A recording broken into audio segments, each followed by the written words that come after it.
Vai, pode ir. Já precisa. Não, não tô sabendo. Eu sei que tem Qual é seu nome? Marcelo, aí. Onde você trabalha?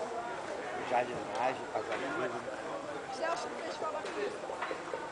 Chegou na Pinga já virou tradição, tem 27 anos, né? Muito legal, divulgando a cultura do município. É a primeira vez que você faz esse paisagismo? É a primeira vez. E você achou legal? É, Você achou interessante? por ser a primeira vez, poderia ficar melhor, mas já deu uma cara melhor, né? Já ficou interessante. E você gostou de participar assim?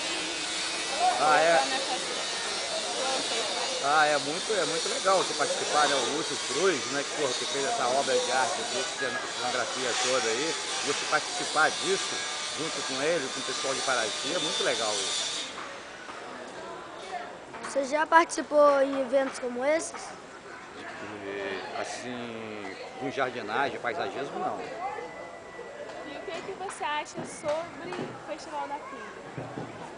Então, o Festival da Pinga, como eu te disse, é uma coisa que já virou tradição, né? Então ele está divulgando a cultura do local, né? É o que nós temos de mais interessante hoje, né? Dentro do município, que é o turismo, a produção de cachaça, né?